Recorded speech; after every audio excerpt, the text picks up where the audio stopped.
اهلا وسهلا بيكم معايا في فيديو جديد. فيديو النهارده من اسكندريه، من قريه او شاطئ النخيل، من اكبر القرى اللي موجوده في العجمي، والشواطئ كمان، واللي هي قريه سياحيه كامله متكامله موجوده في العجمي. هقول لكم النهارده المكان باسعاره وتفاصيله، واسعار دخول الشواطئ، وكمان الالعاب اللي موجوده فيه، والايجارات كمان، والاسواق والكافيهات اللي موجوده اسعارها ايه، وكمان لعب الاطفال والاكوا بارك. كل تفاصيل هتشوفوها معايا في الفيديو ده. المكان ده احنا صورناه قبل كده مرتين على القناة، ودي تالت مرة نصوره، ودي اول مرة كمان نصوره في صيف 2025. هقول لكم كمان لو حابين ان انتوا تيجوا تصيفوا في المكان، كل حاجة حلوة موجودة في المكان، والحاجة الوحشة كمان هقولها لكم بكل صراحة. بس لو اول مرة تشوفوا القناة ما تنسوش فضلا وليس امرا تعملوا اشتراك وتفعيل جرس ولايك للفيديو عشان يوصل لكم كل جديد. وكمان اخر الفيديو تسيبوا لي كومنت باي استفسار ليكم على الفيديو او اي مكان حابين ان انا اصوره. ولو عجبكم الفيديو كمان ما تنسوش بعد ما تتفرجوا على الفيديو ده تدخلوا تشوفوا بقية الفيديوهات على القناة، هتعجبكم جدا، سواء في مصايف اسكندرية او مصايف مطروح واماكن خروجات حلوة جدا. يلا بينا بقى نبدأ فيديو النهاردة. الفيديو النهاردة حلو جدا، لان طول ما احنا ماشيين كده وبنتفرج في كل مكان، في اماكن هتعجبكم ومكان هتشوفوها لأول مرة. وكمان غير ان هو المكان في التمشية وفي السهرات حلو جدا، وفي اماكن جديدة فتحت فيه. يلا بينا بقى نبدأ الفيديو. هنا دخلت شاطئ النخيل او قرية النخيل. بتروحوا لها ازاي؟ هي موجودة في العجمي في 21. انتوا سواء موجودين في 21 او جايين من ناحية الهانوفيل، هتقولوا طبعا ان انتوا عايزين تروحوا شاطئ النخيل. هتنزلوا وتدخلوا، وده المدخل اللي احنا دخلنا منه. المدخل ده بيكون فيه ايه؟ فيه اسواق كتير. الاسواق دي بتكون فيها مطاعم وكافيهات، وبيكون فيها بياعين كمان لو حابين ان انتوا تشتروا اي حاجة، مش محتاجين ان انتوا تخرجوا برا المكان ده. غير كمان اللي موجود فيه لبس وحاجات زي ما هتشوفوا معايا دلوقتي. زي ما حضراتكم شايفين، هو في لعب اطفال وفي لبس وفي مطاعم وفي اماكن بتاعت بيتزا وفي محلات حلويات، وفي كل حاجة ممكن تخيلوها هي موجود. حتى كل حاجة بتاعت البحر برضو هي موجودة. العماير اللي انتوا شايفينها والشاليهات دي موجودة صف اول على البحر. دي طبعا بتكون ايجارات اكترها من قبل ما بتدخلوا، وانتوا شايفين الاماكن بتاعت الايجارات، لان في صف تاني وتالت وفي صف اول وفي جوه. اول ما هتيجوا تدخلوا هتلاقوا مكان جديد فتح بعد البوابة على طول، يعني بعد البوابة اللي هناك دي هتلاقوا المكان ده بقى مكتوب عليه حمام سباحة او بسين قرية النخيل. طبعا ده هو مكتوب عليه كده واتاخد المكان، بس المكان جوه غير مجهز خالص، ولسه ما فتحش فيه حمام السباحة او البسين. بس هما بيقولوا احتمال ان هو يفتح في شهر 7 او 8، بس لحد دلوقتي انا ما شفتش فيه اي حاجة. يعني المكان ما فيهوش ولا مية ولا اي حاجة، لسه فيه تجهيزات. وبعد كده هتلاقوا كافيهات كتيرة جدا ومطاعم. وبره بقى كانت اماكن اللبس، جوه بقى اماكن اللبس بسيطة جدا. بس هتلاقوا بقى ايه زي ما حضراتكم شايفين كده، دي البوابة اهو. هتلاقوا بقى الاماكن كلها من جوه اماكن اللبس بسيطة. تبتدي بقى الكافيهات، وبعد الكافيهات يبتدي الشواطئ.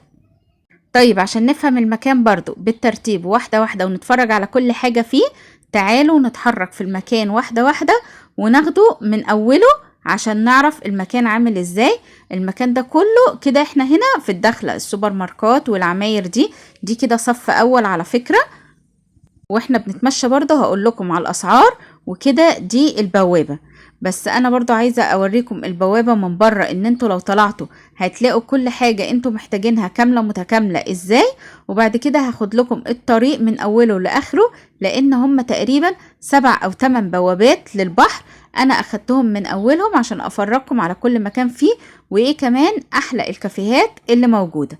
يلا بينا بقى نبدأ من اول الطريق بره خالص، بره من ناحية البحر مش من ناحية الدخلة.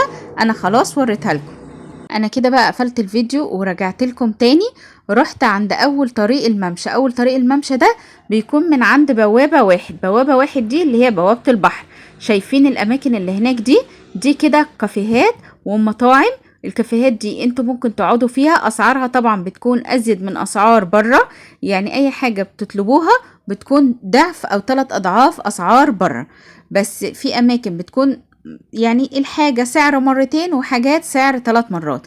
بعدها هتلاقوا سور كده من جوه، السور ده دي بوابات البحر. الاول اللي كان بيجي زمان عارف ان بوابات البحر ما كانش ليها سور وكان مفتوح، واللي حابب يدخل ويتمشى، والكافيهات دي كانت بتبقى بره. فالتقسيمة دلوقتي بقت الكافيهات، وبعد كده السور اللي احنا هندخل نصوره ده، السور ده سور خشبي، وهنا بتبقى الممشى، وبره الممشى دي في ممشى تاني الناحية التانية. ودي الكافيهات، دي بداية الكافيهات من الناحية دي. وطبعا الحلو هنا في الكافيهات ان انتوا لو معاكوا اطفال، كل الكافيهات فيها العاب اطفال، بتلعبوا الالعاب فري.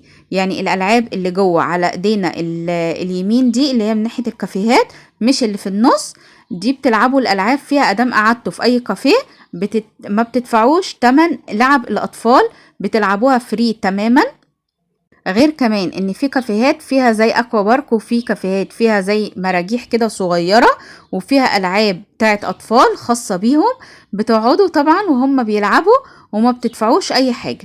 وده اللي في النص ده، الممشى اللي في النص ده معمول لو حد حابب يمشي، او زي الاطفال اللي جاية معاها عجل. يعني انتوا لو جايين وجايبين العجل بتاع الاطفال بتاعكم، عادي ممكن يستخدموه يلعبوا بيه هنا في النص. وممكن كمان ان انتوا تأجروا عجل او بيتش بادي، وفي كمان اماكن خاصة بالسكوتر هنا. طبعا اللي انتوا حابينه بتأجروه تلعبوا بيه. وده كافيه من ضمن الكافيهات من جوه. شايفين الاشجار دي؟ الاشجار دي بتنور بالليل، والقعدات بالليل بتبقى جميلة جدا. بس انا برضو حبيت ان انا اصور لكم في النهار، انا قبل كده كنت مصورة لكم بالليل.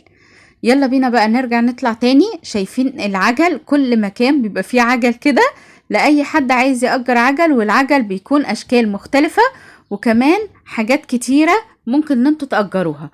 اللي هناك ده مطعم واحنا ماشيين، ودي البوابة اللي احنا دخلنا من عندها، اللي على شمالنا واللي على يميننا المكان اللي قلتلكم عليه، اللي هم بيقولوا عليه ان ده بسين او حمام سباحة وهيفتح. دي ناحية البوابة اهو، واللي هو مكان البسين المكان الاصفر. يعني دي اول ما هتدخلوا من البوابة اللي بره.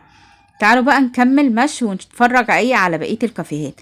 دي كافيه من ضمن الكافيهات. شايفين بيبقى فيه مراجيح، والمراجيح دي عادي بتستخدموها من غير ما تدفعوا اي حاجة زي ما قلت لكم. العمارات اللي موجودة وكمان فيها شاليهات بتكون صف اول. طب ايجاراتها بتكون ايه؟ الايجار بيكون فيها باليوم، بس بيكون عائلي فقط. مفيش مكان هنا بيأجر للشباب غير اماكن معينة، لكن اكتر الاماكن بتأجر للعائلات فقط. سعر الايجار لو صف اول بيبتدي من اول 2000 جنيه لليوم الواحد. من اول بقى الصف التاني والتالت والاماكن اللي ورا بتوصل لحد 500 جنيه في اليوم. يعني كل ما ترجعوا لورا بتكون اقل، ولو رجعتوا لورا خالص وبعدتوا شوية، بس طبعا هتبقى مسافة اكبر، بتكون في اليوم ب 250 جنيه. لكن كل ما تقربوا لقدام وكل ما تكونوا عايزينها صف اول، طبعا على حسب مساحتها، وكمان عشان تاخد عدد افراد قد ايه وفيها كام اوضة، طبعا بتدفعوا اكتر. بتدفعوا زي ما قلت لكم كده، في اليوم ب2000، في ب1500، في ب1000 لو هي ضيقة ومش كبيرة بس صف اول. بس وانتم موجودين فيها وقريبين على طول من البحر، وشايفين طبعا السهرات كلها بالليل. وطبعا انتوا نازلين بتنزلوا طبعا زي ما حضراتكم شايفين، بتنزلوا في المكان اللي انتوا بتصيفوا فيه على طول، مش بتروحوا مكان بعيد او حاجة. وبرضو كده زي ما حضراتكم شايفين دي لعبة اطفال، بس المفروض ان دي لعبة كبار شوية وجنبها لعبة للاطفال. ودي من ضمن الكيدز اريا الموجودة في المكان. واللي انا لاحظته ان هنا الاماكن بقى فيها العاب كتيرة قوي، سواء للاطفال او العاب لشباب كبار شوية مش اطفال. والالعاب هنا كلها طبعا هتسألوني سعرها ايه. الالعاب هنا بتكون 10 دقايق او ربع ساعة، مش باللعبة او ليها حاجة معينة، لا هي بالوقت. الوقت بيكون من 10 دقايق لربع ساعة، وبتكون من 20 ل25 جنيه. كل الالعاب هنا من 20 ل25 جنيه. ما شفتش لعبة اقل او ازيد، لان طبعا زي ما قلت لكم هي بتكون بالوقت. حتى كمان في العاب هتشوفوها معايا، بيدخلوا مكان يلعبوا فيه موجود فيه كذا لعبة، هنشوفها مع بعض، بس يلا بينا نمشي واحدة واحدة. الكافيه اللي انا موجودة فيه ده من اجمل الكافيهات اللي انا شفتها في المكان كله، اسمه كافيه عجيبة، موجود في شاطئ النخيل، وده مش اعلان خالص، بس ما هو من اكتر الاماكن اللي انا شفته. اهو زي ما حضراتكم شايفينه، كافيه عجيبة موجود عند بوابة 5 من بوابات شواطئ البحر اللي هي موجودة بعد السور الخشبي اللي حضراتكم شايفين. انا قلت الكافيهات وبعد كده اللي هو السور او البوابات اللي بندخل منها البحر. طيب برضو خلينا في كافيه عجيبة اللي احنا موجودين فيه. ليه بقول لكم اللي هو حلو؟ اسعاره حلوة، القعدة فيه كبيرة جدا، غير القعدة فيها العاب اطفال كتير، يعني فيها كذا مراجيح. هم لسه كانوا بيوضبوا المكان، مش بيوضبوه يجهزوه للافتتاح او حاجة، ده فاتح بقاله كذا سنة، بس هم كانوا لسه بيبدأوا اليوم. غير ان هو فيه مكانين، والاماكن اللي فيها الوان كتيرة جدا ومبهجة، والقعدة فيها بجد حلوة قوي. لو رحتوا هترتاحوا في المكان، سواء تقعدوا في المكان او المكان اللي انا صورت لكم فيه او المكان ده، الاتنين حلوين قوي، اسعارهم حلوة، المعاملة فيه كويسة. غير كمان لو انتوا بتسهروا بالليل، زي ما قلت لكم الاماكن اللي بتكون موجودة العواميد دي كلها بتنور بالليل، غير ان هم بيقدموا حفلات، وكمان بيقدموا فقرات بتبقى حلوة قوي. الدخلة بتاعته والمكان ممكن تاخدوا فيه صور بتكون كويسة، وينفع ان انتوا تتصوروا فيه صور حلوة، وكمان في ناس بتعدي ممكن تصوركم فوتو سيشن لو انتوا حابين تتصوروا. المكان اهو احنا ماشيين عليه من بره، وزي ما حضراتكم شايفين ده الممشى، ودي الاماكن دي كلها زي ما قلت لكم بتكون للايجارات، بس الافضل ان انتوا لما تيجوا تأجروا هنا في المكان تأجروا من المالك، ما تأجروش من حد تاني عشان ما تدفعوش اسعار اعلى. طبعا من المالك بيأجر لكم من السعر من غير عمولات ولا اي حاجة. طبعا احنا لحد كده احنا كده صورنا الكافيهات وصورنا الممشى، وقلت لكم طبعا سعر الايجارات وسعر الكافيهات، وفاضل كده سعر البحر، وكمان اوريكم الالعاب بتكون من جوه شكلها عامله ازاي. ودي مدخل الكافيه اللي قلت لكم عليه اللي ينفع نتصور عليه. يلا بينا بقى ندخل الناحيه التانية من الكافيه. الناحيه التانية زي ما حضراتكم شايفين المراجيح اللي كانت موجوده فيها، كل قاعده ليها المرجيحه بتاعتها، عشان انتوا لو معاكوا اطفال، حتى لو انتوا كبار كمان، ان انتوا تستمتعوا بالقعدة اللي انتوا حابين تقعدوها. وكمان لو حابين تاخدوا صور تاخدوها. واللي في النص دي ممشى بتكون تحتيها في زي بيسين كده، بس مش بيسين طبعا متاح فيه للنزول، لا بيكون بس شكل في النص ينفع ان انتوا تاخدوا كمان عليه صور. دي بقى لعبة من ضمن الألعاب اللي موجودة هناك.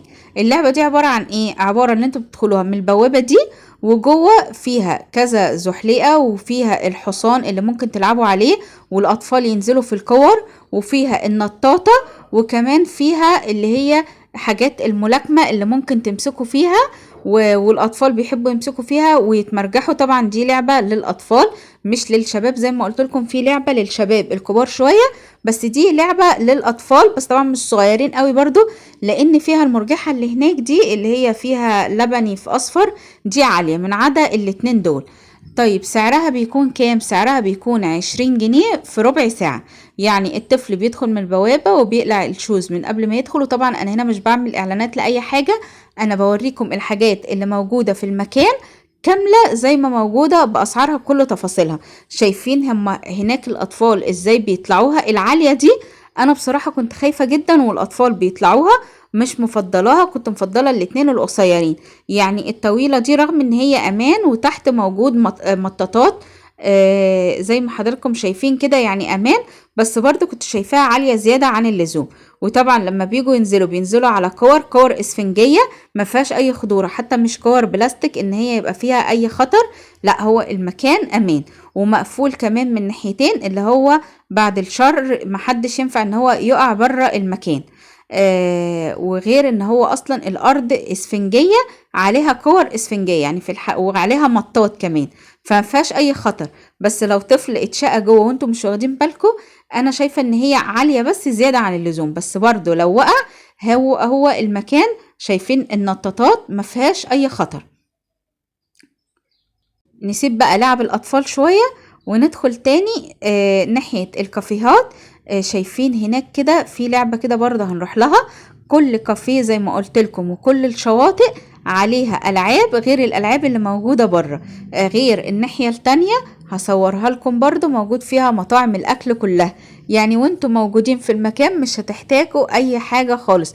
وعلى فكرة المطاعم اللي موجودة الناحية التانية اللي احنا هنصورها برضو، اللي هي فيها مشويات، فيها أسماك، فيها كشري، فيها بيتزا، فيها كريب، فيها عصاير، فيها آيس كريم، كل حاجة تخيلوها. على فكرة جيلاتي عزة برضو اللي مشهور في اسكندرية فاتح في المكان ده، كل حاجة تخيلوها هتلاقوها في المكان بسعر بره. يعني الأماكن المطاعم وكده هي مش سعر ساحلي خالص. المطاعم اللي هناك دي مش سعر ساحلي، هصورها لكم بالتفصيل برضو دلوقتي. لكن اللي هي سعر ساحلي اللي هي الكافيهات اللي الناحية التانية. احنا كده واقفين في النص عند الألعاب اللي في النص اللي انا وريتها لكم دي، ودي برضو من ضمن الألعاب اللي حلوة. وشايفة برضو ان هي على سعرها 20 جنيه ربع ساعة، هي سعرها حلو جدا. وبرضو الألعاب العربيات اللي موجودة في النص دي والموتوسيكلات اللي الأطفال مأجراها ب25 جنيه ربع ساعة. ما ينفعش ان انتوا تاخدوا مدة أقل، لكن ينفع ان انتوا تاخدوا مدة ازيد طبعا، وبتلعبوا في نفس المكان. وعلى فكرة المكان هنا مفهوش خطر خالص لان هو مفهوش عربيات رايحة جاية. هو المكان مكان ساحلي كامل متكامل مقفول على نفسه، زي ما حضراتكم شفتوا. عايزين بقى نتمشى كده شوية برضو وندخل من ناحية الكافيه، وكمان عايزين نروح عند البحر اصور لكم ايه البحر. بس في حاجة، البحر النهاردة الحاجة الوحيدة اللي احنا كنا ناويين برضو في جولتنا النهاردة واحنا بنتمشى وخارجين ان احنا نروح نصوره وندخل واحتمالية ان احنا ننزل. الحاجة الوحشة الموجودة في المكان هنا ان شاطئ النخيل البحر فيه دايما بيكون عالي جدا وبيكون خطر. انا هقرب لكم دلوقتي وهصور لكم ازاي. بصوا انا كده كنت بقرب لكم البحر، مرضتش ادخل خالص لان طبعا كان موجود معانا اطفال اولاد اختي، وطبعا لو دخلنا كانوا هيشبطوا ان هم ينزلوا وكانوا هيزعلوا، فطبعا مرضتش خالص. بس انا البحر مصوره لكم كذا مرة قبل كده على القناة، فهنا بقى حاولت ان انا اصور لكم واعمل لكم زوم. البحر كان عالي جدا، شايفين هم حاطين حواجز، الحواجز دي عالية جدا، البحر كان طالع فوقيها. البحر كان عالي جدا، الراية كانت حمراء. نادرا لو لقيتوا الشاطئ هنا الموجة والبحر فيه هادي وكويس، هو دايما عالي. يعني لما تلاقوا الراية حمراء ما تنزلوش خالص حتى لو لعب على الشاطئ، لان شواطئ النخيل من الشواطئ اللي موجود فيها سحب عالي جدا. يعني حتى لو الراية خضرة بيكون السحب عالي جدا، فما فضلش طبعا ان انتوا تنزلوه ولا تعوموا فيه. انتوا اخركم لو جيتوا والراية كانت صفرة او خضرة ان انتوا تنزلوا قريب من الشاطئ او تقعدوا على شاطئ البحر. لكن اللي انتوا تنزلوا المية عالية جدا، الموجة لو الراية حمراء اعملوا زينا كده وما تدخلوش اصلا، لان السحب بيكون شديد. وفعلا الناس اللي كانت داخلة كانت ناس بسيطة، والناس البسيطة اللي كانوا قاعدين محدش فيهم فكر ان هو ينزل. زي ما صورت لكم كده البحر عالي جدا. طبعا انا كنت بصور وكاتمه صوت المكان، لانه وانتوا ماشيين في كل مكان من هنا كل مكان مشغل سماعات، والسماعات دي فيها اغاني بصوت عالي جدا واغاني مختلفة. فطبعا انا لو كنت سجلت لكم بصوت المكان ما كنتوش هتعرفوا تسمعوني خالص لان الاصوات عالية جدا. يلا بينا بقى نطلع من الناحية التانية اللي قلت لكم عليها. ناحية ايه؟ ناحية المطاعم. احنا كده سيبنا الكافيهات وسيبنا البحر، وقلت لكم سعر الالعاب وسعر الكافيهات. بس فاضل سعر الشواطئ اللي انا ما قلتش عليه. الشواطئ فيه كذا بوابة، تقريبا هم 7 أو 8 بوابات. الشواطئ فيها من 30 جنيه، وفي كذا شاطئ 3 شواطئ ب25، و2 شاطئ سعر التيكت ب10 جنيه. وعلى فكرة عايزة اقول لكم برضو ان سعر الشواطئ بيختلف انتوا رايحين الصبح ولا بالليل، لان السعر بيختلف بيقل. يعني الشاطئ اللي ب30 بيبقى ب25، واللي ب25 بيبقى ب20، واللي ب20 بيبقى ب15، لكن اللي ب10 هو ب10 سواء الصبح او بالليل. يبقى انا كده مش عايزة انسى حاجة معاكم، ان الايجارات قلنا الكافيهات وسعرها والالعاب والشواطئ. نرجع بقى ناحية المطاعم. المطاعم برضو انا قلت لكم اسعارها، بس برضو هنتفرج واحدة واحدة. الناحية دي فيها زي ما قلت لكم كده، بصوا كشري ميكس اللي هو برضو براند مشهور، ايس كريم عزة، واسعارهم زي اسعار بره مش اسعار سياحية. في اماكن واحنا معديين عليها كان مكان بتاع اسماك، وفي اماكن مشويات، وبرضه اسعاره نفس اسعار بره. وتقدروا ان انتوا تطلبوا اكل من اي مكان من الاماكن دي، سواء انتوا في البيت او تاكلوا في المكان ده، او تاخدوا الاكل وتطلعوا على اي كافيه اللي احنا صورنا فيه، وبس انتوا هتقعدوا تدفعوا تمن الحاجة اللي انتوا هتطلبوا تشربوها، يعني هي القعدة بالمشروب. وتاخدوا الحاجة بتاعتكم، اما تاخدوا الاكل وتطلعوا على البحر، حتى لو جايبين اكل معاكم تقدروا ان انتوا تدخلوا بيه الشاطئ عادي جدا. هنا بقى المكان اللي احنا نخرج منه، المكان اللي نخرج منه اللي احنا صورناه واحنا داخلين. شايفين المكان الدنيا ابتدت ان هي تليل، والمكان ابتدى ان هو يكون زحمة جدا. وزي ما قلت لكم واحنا داخلين الاماكن دي كلها، دول كده صف اول وصف تاني، وده المدخل واللي قدام المكان بتاع البسين. وكل الاماكن دي بتبيع ملابس، وعلى فكرة بيعملوا عروض على الملابس، وفي سوبر ماركت كامل متكامل، كذا واحد موجود في المكان. كل حاجة هتحتاجوها، مش هتحتاجوا ان انتوا تخرجوا بره. الحاجة الوحيدة اللي ليا عليها تحفظ في المكان ده هو نزول البحر، لكن بقية المكان ممتع وحلو جدا، مفهوش ولا غلطة. حتى اسعاره اللي انا بقول لكم اسعار سياحية، هي حلوة ومش وحشة، بالعكس هي ارخص من اماكن تانية كتير وبتكون اماكن سياحية. لكن هو البحر اللي موجود فيه انا مفضلش فيه النزول، افضل فيه ان انتوا تلعبوا على الشاطئ زي ما قلت لكم، لو الراية مقبولة تلعبوا فيه على الشاطئ، لكن نزول وعوم وكده لا، هو استمتاع على البحر وجو البحر من بره بس. كمان لان شواطئ العجمي بيكون الرملة بتاعتها الرملة الطبيعية مش الصناعية، زي شواطئ كتير دلوقتي في اسكندرية بقت تحط رملة صناعي مش طبيعي. هنا بقى خلاص احنا كده كنا طالعين زي ما حضراتكم شايفين. يعني انا حبيت ان انا اصور لكم وانا راكبة العربية عشان تشوفوا ان اصلا الطريق كله لحد بره في كل حاجة ممكن ان انتوا تحتاجوها، وفي كل المحلات والمطاعم واي حاجة عايزين تشتروها، حتى لو لبس فيها. حبيت برضو ان انا اصور لكم ان انتوا ممكن تأجروا، مش شرط تأجروا قدام بسعر عالي، ممكن ان انتوا تأجروا ورا، والاسعار ورا زي ما قلت لكم بتبقى مش اعلى من 1000 جنيه في اليوم، وكمان ممكن توصل لحد 250 جنيه في اليوم، يعني سعرها كويس ان انتوا تأجروا مصيف تصيفوا فيه بالسعر ده. وكمان قريبة ممكن تتمشوها لحد مدخل الشاطئ او مدخل القرية نفسها. هو انتوا لحد هنا انتوا في القرية نفسها، بس انا اقصد البوابة اللي انتوا تتمشوا بقى ايه في الممشى السياحي اللي كنا فيه جوه. ده كده كان فيديو النهاردة. لو وصلتوا لحد هنا وشفتوا الفيديو لحد الاخر، ما تنسوش طبعا تسيبولي كومنت رأيكم في الفيديو، وحابين ان انا اصور ايه. ولو لحد دلوقتي ما عملتوش اشتراك تفعيل جرس، اعملوا اشتراك تفعيل جرس ولايك للفيديو عشان يوصل لكم كل جديد وكل الحاجات اللي انا بصورها على القناة. اتمنى الفيديو يكون عجبكم، واشوفكم فيديو جديد على خير، ومع السلامة.